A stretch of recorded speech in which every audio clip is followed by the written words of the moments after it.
যুবক, আজকে তোমাদেরকে বলি, তুমি যদি মুসলমানের সন্তান হয়ে থাকো, তাহলে আজকে তোমাকে এই চিন্তা করতে হবে, এমন কাজ আমি করব না যেই কাজের জন্য আমাকে মৃত্যু পরবর্তী জীবনে আমাকে গুনাহ পেতেই থাকবো, এই কাজ আমি করব না। এটা মুসলমান, এটা হলো মুহাম্মদ সাল্লাল্লাহু আলাইহি সাল্লামের কলিজার টুকরা উম্মত, এটা হলো উম্মতের পরিচয়। আজকে আপনি আশ্চর্য হবেন, গোটা পৃথিবীতে এখন নেট ব্যতীত মানুষ থাকতে পারে না। আজকে যুবকগুলি এগুলি ছাড়া থাকতে পারে না। আজকে যুবকগুলি নিজেকে বিভিন্নভাবে সমাজের মধ্যে পরিচয় তুলে ধরছে, তারা মুসলমানের সন্তান, এই পরিচয় আজকে সমাজের মধ্যে হচ্ছে না।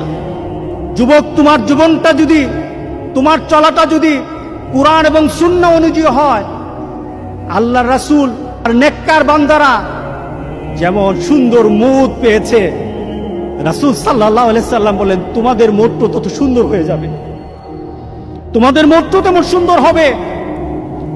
রাসূল সাল্লাল্লাহু আলাইহি সাল্লাম বলতেছেন তুমি দুনিয়াতে যেভাবে চলবা মৌতও তেমন হবে।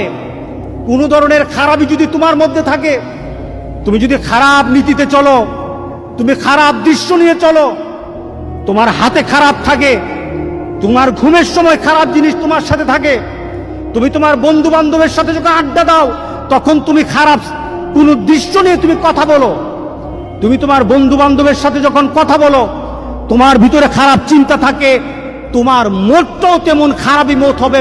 কে বলেছেন? মুহাম্মদুর রাসূলুল্লাহ। বিশ্বাস হয় না? বিশ্বাস হয় না? মুহাম্মদ সাল্লাল্লাহু আলাইহি সাল্লাম বলে গেছেন তোমার মতটা তেমন হবে।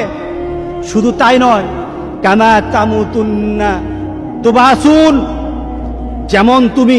যেমন তোমার মত হবে তেমনই ভাবে তোমাকে আখিরাতে উঠানো হবে। এরপর রাসূল সাল্লাল্লাহু আলাইহি সাল্লাম হচ্ছে তোমার মতটা যেমন, তোমাকে উঠানো হবে ওই নীতিতে যেমন ভাবে তুমি মরেছো। শুধু তাই নয়, কামা তুবাসুন তুহশারুন, যেমন ভাবে তোমাকে হাসর করা হবে, যেমন ভাবে তোমাকে উঠানো হবে তেমন ভাবে তোমার হাসর হবে। সুতরাং দুনিয়া যেমন হাসর তেমন, দুনিয়া যেমন মত তেমন, দুনিয়া যেমন কবর তেমন।